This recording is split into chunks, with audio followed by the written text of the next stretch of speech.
कहेंगे सर आज? जी, आज विजय जी का ये एग्जीबिशन जिसका नाम है ग्लिम्प्स, और यहाँ आने का मौका मिला। एक जैसे आर्टिस्ट हैं और जितने अच्छे इंसान हैं, बहुत सारा लोगों के लिए काम भी किया है, और आज एक पेंटिंग में जो नए प्रयोग हो रहे हैं उसमें सबसे आगे वाला हाथ विजय जी का है, जिन्होंने ये जो किंगडम सीरीज है उसका बड़ा अट्रैक्शन मुझे भी था, क्योंकि तस्वीरें देख रहे थे, लेकिन आज देखने का मौका मिला। और ये नए कंटेम्पररी आर्ट में वुड और कलर का जो कॉम्बिनेशन है, आणि मधाच्या पोळ्याला काय म्हणतात हिंदीत? हनी। हाँ, हनीकोम्ब को देखने की बड़ी इच्छा हो गई थी, और वो बड़ा स्थायी भाव है उसमें, और ये आज की कला है जिसे और आगे लेके जाएगी बहुत सारे आर्टिस्ट। चले विजय राउत जी से मेरा परिचय इनके एनिमेशन कॉलेज से हुआ है, लेकिन इनकी कलाकृतियाँ इतनी बेहतरीन और इतनी जादुई हैं, इतनी सम्मोहक हैं कि जैसा द किंगडम सीरीज में दिखाई पड़ रहा है कि रानी मधुमक्खी के पीछे छत्ते में सारे के सारे दूसरे मधुमक्खी जो श्रमिक मधुमक्खी हैं वो चिपके जा रहे हैं, वैसे ही हम जो कला प्रेमी हैं इनके कलाओं से चिपके हुए महसूस कर रहे हैं। हम नज़र वहाँ से हटाने का हमारा मन नहीं कर रहा था। हम शायद यहाँ से जाने के बाद भी द किंगडम की क्वीन अर्थात रानी मधुमक्खी और उनके सेवक मधुमक्खियों के बीच के अंतर संबंधों को बहुत अच्छे तरीके से उकेरती हुई इस चित्रकलाओं को भूल नहीं सकते। वुड और कलर का जो कॉम्बिनेशन उन्होंने इतने बेहतरीन तरीके से किया है, उनके हाथों में जादू है, इसमें संदेह नहीं। दूसरी तरफ जो उन्होंने साधु सीरीज में मनोभावों को, साधु के मनोभावों को इतनी गहराई से खींचा है, उसमें जो भाव भरे हैं वो रंगों को वाटर कलर से, वो जो कि बहुत ही कठिन होता है, और उससे उन भावों को भरने में इतनी सटीकता दिखाई है, इतनी सूचकता दिखाई है कि वो अद्भुत है। कुल मिलाकर जो मोशन वाला आर्ट भी है वो तो नई दुनिया की ओर ले जाता है, जहाँ जो चित्र है वो आपके साथ मूव करते हुए दिखते हैं, आपके साथ गतिमान होते हुए दिखते हैं। तो जीवन के रहस्यों के साथ, जहाँ रानी मधुमक्खी है, दूसरी मधुमक्खियाँ हैं, जीवन मतलब जीवन के विभिन्न रहस्यों को वहाँ पर वो उद्घाटित करती हैं, तो दूसरी तरफ अध्यात्म की तरफ ले जाने वाला साधु का सीरीज है, और तीसरी तरफ पोर्ट्रेट के बाद मोशन पिक्चर है जो हमें आगे बढ़ने का संदेश देता है। तो कुल मिलाकर एक नई भूमिका है और चित्रकला की दुनिया को एक नया संदेश देगी।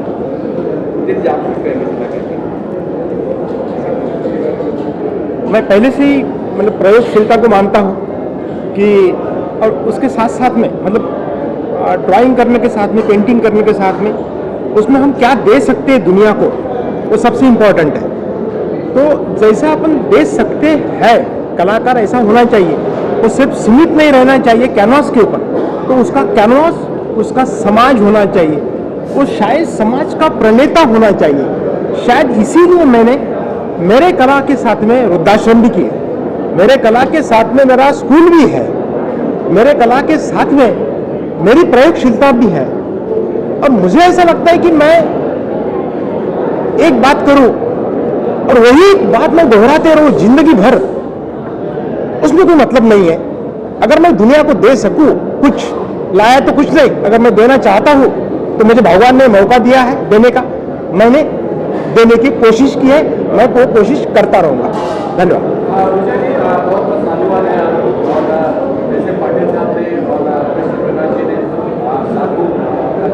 पेंटिंग किया है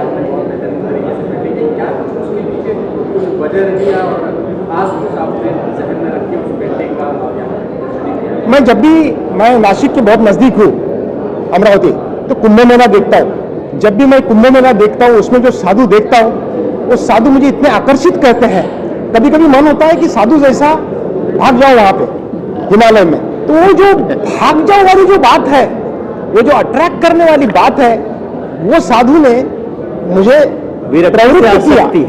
प्रवृत्त किया कि मैं उसको एटलीस्ट मैं जा नहीं सकता लेकिन मैं कैनवास पे उतार सकता हूँ। तो मैं उतारने की कोशिश की।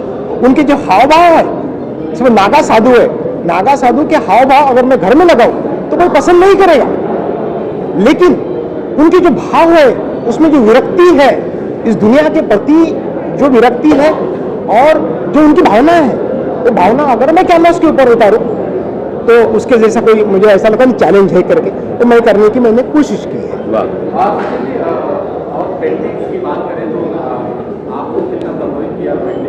मुझे तो वो जैसे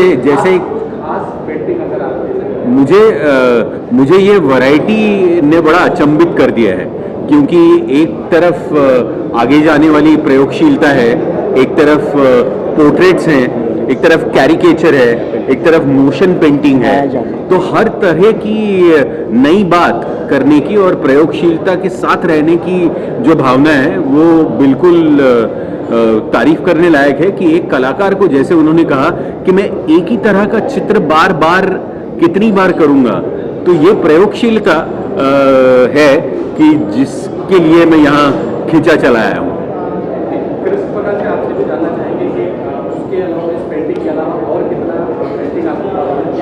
और क्या लगता है कि विजय जी विश्व गुरु जैसे इन्होंने अपना एक संदेश दिया पेंटिंग के माध्यम से, देश विश्व गुरु की तरफ बढ़ रहा है? बिल्कुल। जो व्यक्ति रूढ़ होना नहीं जानता, जो व्यक्ति आगे बढ़ना जानता है, जो व्यक्ति प्रयोग धर्मी होता है, जो व्यक्ति पूरी निष्ठा के साथ नए क्षेत्र में कदम रखने का साहस रखता है, जो जोखिम उठाता है, वही नया इतिहास करता है। इसलिए इसमें मतलब हमारे राउत जी की इन पेंटिंग्स के माध्यम से हम विश्व में चित्रकला को नया आयाम देने के निसंदेह प्रयत्न करते हैं। इनके पेंटिंग में कितने फिटनेस है? आपके फिटनेस की बात पेंटिंग में कितने फिटनेस है? जी, मैंने पहले भी इस बात को अभिव्यक्त किया कि इनकी पेंटिंग जो है वो केवल एब्स्ट्रैक्ट नहीं है, बल्कि भावों को संजोए हुए है। कभी अंतर्मन के भावों को जो द किंगडम में दिखाया जा रहा है, कभी आध्यात्मिक भावों को और कभी गतिशील भावों।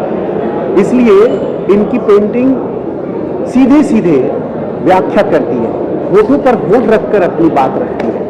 इसलिए इनकी पेंटिंग के बारे में मैंने जो कहा कि वो बहुत ही सटीक है।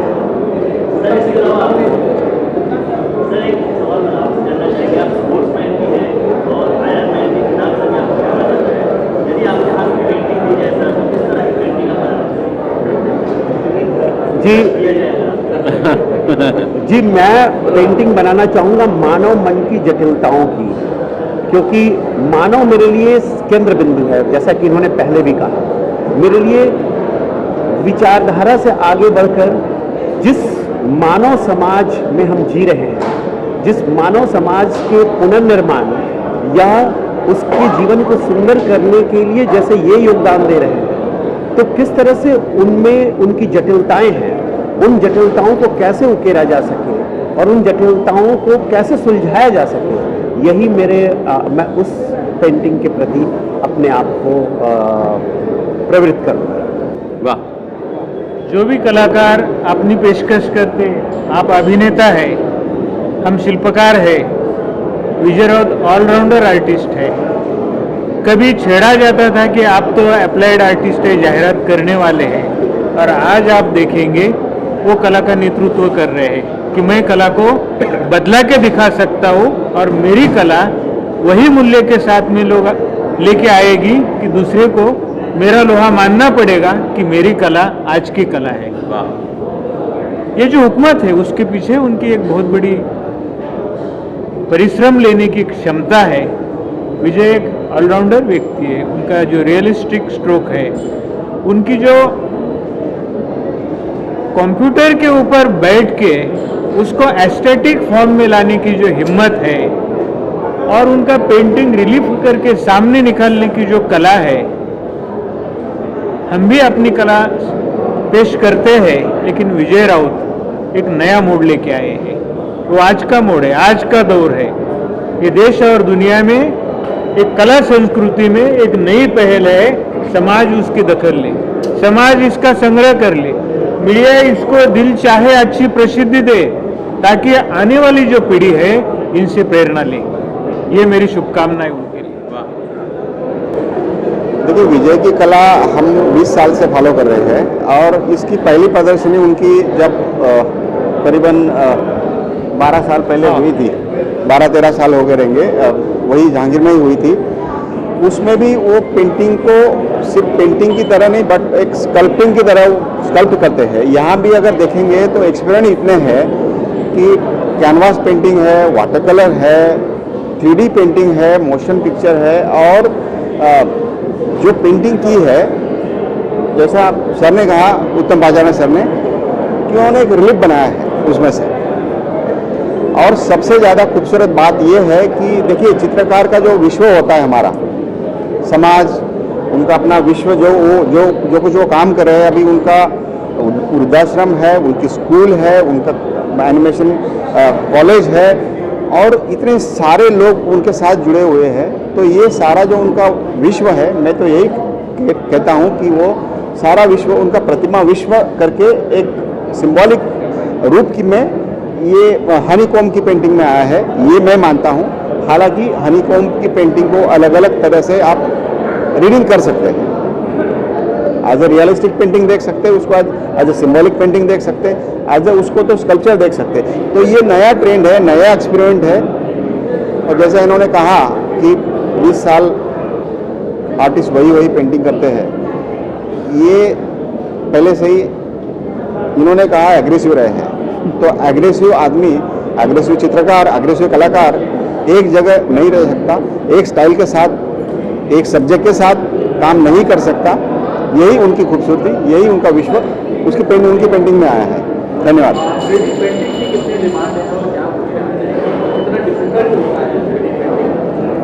देखिए, 3D पेंटिंग सिर्फ कला नहीं है, आपको उसके साथ साथ उसका टेक्निक भी, उसकी जो तकनीक है वो भी सीखनी है। और 3D पेंटिंग की डिमांड, देखिए पेंटिंग की डिमांड तो सब जगह है। अभी इंडियन आर्ट आप देखा जाए तो इंडिया में वासुदेव गायतोंडे सर का जो पेंटिंग है, अभी अप्रैल के महीने में 42 करोड़ का रिकॉर्ड हुआ है। एक इंडियन आर्टिस्ट की पेंटिंग, वासुदेव गायतोंडे सर की पेंटिंग 42 करोड़ में 26 क्रिस्टल जैसे ऑक्शन में सेल होती है। तो इंडियन आर्ट ग्रोथ बहुत बड़ा है, डिमांड पेंटिंग की है। और मैं तो कहूँगा ये बहुत स्लो है, क्योंकि ये ढेर सारी चीज़ें करते हैं। ये स्कूल चलाते हैं, ये कॉलेज चलाते हैं, वृद्धाश्रम चलाते हैं और एग्जीबिशन तो मुझे लगता है 12-15 साल बाद फिर से कर रहे हैं। पेंटिंग की डिमांड बहुत है, इन्होंने पहले से ही करनी चाहिए थी, वो करते भी है, लेकिन वो इतना काम कर रहे हैं, क्या क्या करेंगे।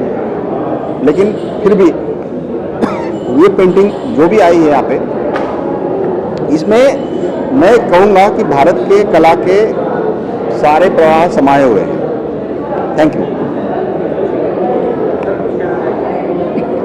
नहीं, इतना ये जो यहाँ पर एक्सपर्ट्स आए हुए हैं आर्ट के फील्ड के, हम थोड़ा बाहर से देखते हैं, आर्किटेक्चर डिज़ाइनर्स, ये जो इनकी आर्ट है, आपने इनको सवाल पूछा ये क्या ये यानी बढ़ेगी, तो मैं तो ज़रूर कहूँगा कि हमारा देश का सोशो इकोनॉमिकल स्टेटस भी बढ़ रहा है, हमारी आर्थिक परिस्थिति बढ़ रही है, हमारे एयरपोर्ट्स सुधर रहे हैं, बहुत कुछ हो रहा है। तो इसमें ये जो आर्ट है, इन्होंने आज जो एक्सपेरिमेंट दिखाई है, आने वाले समय में इसका बहुत बड़ा उपयोग होगा और ये सबके बस की बात नहीं है। ये जो आर्टिस्ट के जो ये प्रतिभा है, कि अगर ये सबके पास होती तो फिर इसकी कीमत नहीं होती। जैसे अभी पाटिल साहब ने कहा 42 करोड़ इट्स अ रिकॉर्ड। तो आई विश कि विजय और हमारे उत्तम जी है, सभी लोग इनके अच्छे दिन आ जावे जल्दी से जल्दी। अच्छे दिन आर्ट के है ही, लेकिन मैं तो सिर्फ ये पैसे के लिए नहीं देख रहा हूँ, बट इनकी प्रतिभा आज अमरावती से ये कर रहे हैं और ये इंटरनेशनल क्लास की। मैं 5 खंडों पे घूमता रहता हूँ। मैं I am into sports, Olympics किया हूँ, सभी गेम्स किया हूँ। तो जो आर्ट सब जगह देखता हूँ, सब एयरपोर्ट्स में देखता हूँ, सब होटल्स में देखता हूँ, दुनिया में जहाँ जहाँ कल्चर है वहाँ पे art plays a very important role. और मुझे लगता है ये आर्ट उसी स्टैंडर्ड की है जो मैं इंटरनेशनली देखा हूँ। तो what more I can say about this. Vijay ji आखिरी सवाल चलते चलते, क्या जैसे अभी इन्होंने जिक्र किया कि अच्छे दिन आ गए, इस पेंटिंग के माध्यम से आपके अच्छे दिन आ गए और अगला कुछ क्या है इसके बाद क्या करें? मैं तो समझता हूँ कि मैं जब से मैं ड्राइंग करता था तब से मेरे अच्छे दिन हैं। मैं ये नहीं समझता हूँ कि मेरे बुरे दिन हैं, क्योंकि मैंने कभी सोचा ही नहीं है।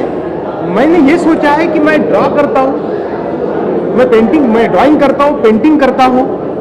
अच्छे दिन क्या होने चाहिए कि आर्टिस्ट को 2 वक्त की रोटी मिले और वो काम कर सके, इतना पैसा मिले। पहले राजा महाराजा आर्टिस्ट को पालते थे, आज राजा महाराजा नहीं है, लेकिन तुम्हारे हाथ में इतनी ताकत चाहिए कि किसी भी आर्टिस्ट ने किसी के सामने झुकना नहीं चाहिए। ये मेरी बात है। मैंने आपको एक बात बोलता हूँ, ये मोशन पेंटिंग जो है, ये मोशन पेंटिंग्स को मुझे 2 इंटरनेशनल अवार्ड मिले जर्मनी के, लेंस्टार लैंडकुंदर अवार्ड और माया जात।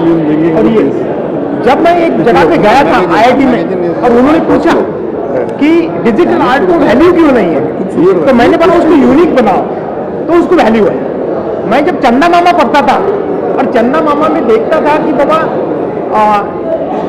लड़का जब कहानी पढ़ता है और उसमें उसका चित्र जिंदा हो जाता है, तो मेरे मन में ये थी जिंदा कैसे हो जाता है, हलचल कैसे करता है। तो मैंने कोशिश की मेरे ड्राइंग में से मेरा ड्राइंग हलचल करे विदाउट एनी डिवाइसेस, और वो मैंने करने की कोशिश की। वर्ल्ड के बहुत कम लोग वो करते हैं और इसलिए अंतर्राष्ट्रीय अवार्ड भी मुझे 2 उसके लिए मिले। इंडिया में ये बहुत कम लोग करते हैं क्योंकि आर्ट, इंजीनियरिंग और टेक्नोलॉजी का जो संगम है वो संगम होना जरूरी है, जिसको हम कॉन्टेम्प्ररी आर्ट बोलते हैं। तो व्हाट इज कॉन्टेम्प्ररी आर्ट? 1936 में जो कर रहे हैं 2022 में वही करेंगे क्या? तो 2022 में जो करना चाहते हैं तो लोगों को लगना चाहिए कि आर्ट का फ्यूचर ये है। हमको आर्ट को कितने अच्छे दिन आते हैं उसके बजाय आर्ट कहाँ पे जा रही है। वर्चुअल रियलिटी, ऑगमेंटेड रियलिटी, ये आज के आर्ट है। अब हम लोग सब लोग जी रहे हैं, बस यही तो अच्छे दिन है। 21st सेंचुरी में सभी आर्टिस्ट के अच्छे दिन है। जो समझते हैं कि मेरे अच्छे दिन नहीं है, उसने समझना चाहिए कि मेरे में कुछ कमी है और हमारी कंपटीशन वर्ल्ड के साथ में है, तो हमने वर्ल्ड लेवल का काम करने की कोशिश करनी चाहिए। बस यही बोलूँ।